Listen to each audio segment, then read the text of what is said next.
छात्रों, आज हम स्वामी विवेकानंद के शैक्षिक दर्शन के बारे में विस्तार पूर्वक अध्ययन करेंगे। कल के लेक्चर में हमने स्वामी विवेकानंद के जीवन इतिहास के बारे में जाना और जीवन दर्शन के बारे में जाना। छात्रों, उनके शिक्षा के प्रति क्या दृष्टिकोण था, वो आज हम शिक्षा दर्शन में स्वामी जी के जानेंगे। स्वामी विवेकानंद के अनुसार शिक्षा मनुष्य की अंतर्निहित पूर्णता की अभिव्यक्ति है। मानव में शक्तियां जन्म से नहीं, जन्म से ही विद्यमान रहती हैं। शिक्षा उन्हीं शक्तियों या गुणों का विकास करती है। पूर्णतया बाहर से नहीं आती, वरन मनुष्य के भीतर ही छुपी रहती हैं। जो शक्तियां हैं पूर्णतया बाहर से नहीं आती, बल्कि मनुष्य के भीतर ही छुपी रहती हैं। सभी प्रकार का ज्ञान मनुष्य की आत्मा में नहीं रहता है। जो भी ज्ञान है वो मनुष्य के भीतर ही रहता है। कहने का तात्पर्य है कि स्वामी विवेकानंद कहते हैं कि जो कुछ हमारे अंदर है, अंतर्निहित शक्तियां हैं, वही ज्ञान का स्रोत है। कोई शिक्षा बाहर से नहीं आती। उन शक्तियों को बाहर करना शिक्षा का एक टूल्स है, जिसके माध्यम से एक उपकरण है शिक्षा, जिससे हमारे अंदर जो कुछ अंदर है उसे बाहर निकालती है। तो जो शिक्षा का स्रोत है वो हमारे अंदर भीतर आत्मा में निहित रहता है। शिक्षा पर महत्व डालते हुए स्वामी जी ने लिखा है कि ज्ञान दान मतलब शिक्षा का दान सर्वश्रेष्ठ दान है। उन्होंने 4 प्रकार के दान बताए हैं। सबसे पहले धर्म दान, ज्ञान दान, प्राण दान और अन्य दान, जिसमें से ज्ञान दान को उन्होंने सर्वश्रेष्ठ ज्ञान दान बताया है। और कहा जाए प्राण दान, धन दान और अन्न दान, ये सारे चीजें दान जो हैं बहुत बेकार हैं।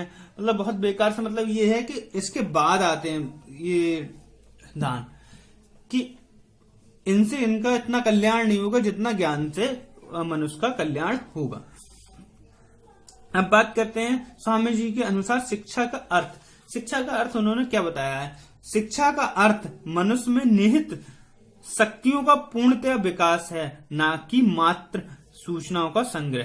कहने का मतलब यह है कि शिक्षा का अर्थ स्वामी जी के अनुसार क्या है? शिक्षा का अर्थ है मनुष्य के निहित शक्तियों का पूर्णतया विकास करना, यानी कि मनुष्य के अंदर कुछ ना कुछ शक्तियां हैं और उनका पूर्णतया विकास करना ही शिक्षा कहलाती है। एक लाइन है, ना कि मात्र सूचनाओं का संग्रह करना। इससे संबंध में स्वामी विवेकानंद ने एक बार और कहा है कि बहुत से लोग सूचनाओं को शिक्षा मान लेते हैं, तो उसके लिए स्वामी विवेकानंद ने लिखा है, यदि शिक्षा का अर्थ सूचनाओं से होता तो पुस्तकालय संसार का सर्वश्रेष्ठ संत होते और विश्वकोश ऋषि बन जाते। कहने का मतलब है, अगर सूचना से ही ज्ञान होता तो पुस्तकालय जो होते वो संत बन जाते, और जो विश्वकोश हैं, डिक्शनरियां हैं, वो क्या बन जाती? संसार की ऋषि बन जाती। तो शिक्षा क्या है? हमारे अंदर है, उसे विकास करना, उसका पूर्णतः विकसित करना ही हमारे लिए शिक्षा कहलाती है। अब शिक्षा के उद्देश्यों के बारे में अध्ययन कर लेते हैं। शिक्षा के उद्देश्य क्या है स्वामी विवेकानंद के अनुसार? नंबर 1 है शारीरिक एवं मानसिक विकास, फिजिकल एंड मेंटल डेवलपमेंट। हम किसी के भी उद्देश्यों के बारे में पढ़ें तो इसमें सबसे पहले शारीरिक एवं मानसिक विकास के बारे में बात कही जाती है। स्वामी जी का उद्देश्य था कि बालक के शारीरिक एवं मानसिक विकास होगा तो वह हर तरीके का विकास कर सकता है। कि शरीर, रूसो भी कहता है, स्वस्थ शरीर में स्वस्थ मस्तिष्क का निवास होता है। तो अगर हमारा शरीर और मन मानसिक विकास अच्छा होगा तो हम अधिक से अधिक ग्रहण कर सकते हैं। उसके बाद उनकी शिक्षा का उद्देश्य था धार्मिक विकास, रिलीजियस डेवलपमेंट। स्वामी जी धार्मिक प्रवृत्ति के थे, वो आदर्शवादी थे, तो उन्होंने कहा है कि भाई धर्म पर ज्यादा वैल्यू डुबी हुई है, हमारा विकास धर्म पर भी होता है। देखिए, प्रत्येक व्यक्ति को सत्य और धर्म का ज्ञान होना चाहिए, कौन सा धर्म है उसका और उस धर्म से उसका कैसे उसका निर्माण हो सकता है। तो धार्मिक ज्ञान को उन्होंने बहुत ज्यादा महत्व दिया है। चरित्र निर्माण, कैरेक्टर बिल्डिंग। भाई कैरेक्टर बिल्डिंग से उसके स्वामी जी का आप जानते ही हैं उनका कितना अच्छा कैरेक्टर रहा है अपने जीवन काल में। और उन्होंने चरित्र निर्माण को एक ऐसा उपकरण माना है जिससे व्यक्ति संसार की प्रत्येक वस्तु को प्राप्त कर सकता है जिसे वो चाहता है। अपने चरित्र का निर्माण करो और अपनी प्रकृति स्वरूप उसी उज्जवल नित्य शुद्ध स्वरूप को प्रकाशित करो, क्योंकि व्यक्ति के अंदर कैरेक्टर सबसे इंपॉर्टेंट चीज है। ठीक है। उसके बाद है अंतर्निहित पूर्णता की अभिव्यक्ति। अंतर्निहित हमारे अंदर कुछ ना कुछ है, उसके लिए अभिव्यक्ति, भाई हमारे अंदर जो कुछ पूर्णता है उसकी अभिव्यक्ति का विकास, शैक्षिक विकास में उसने बहुत ज्यादा उद्देश्य माना है। एन एक्सप्रेशन ऑफ इनहर्ट परफेक्शन, भाई हम जो अपने अंदर जो कुछ भी है हमारा उसे एक्सप्रेस करना हमें आना चाहिए। अगर हम इसे एक्सप्रेस नहीं कर पाते हैं तो हमारे शिक्षा के उद्देश्यों का प्राप्ति नहीं होगी। उसके बाद हम करते हैं विभिन्नता में एकता की खोज, डिस्कवरी ऑफ यूनिटी इन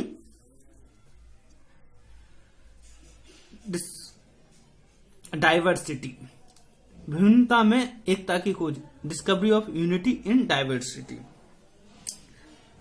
भाई आध्यात्मिकता और भौतिक जगत एक ही है, अतः विभिन्नता में अनुभूति मोक्ष अथवा माया है।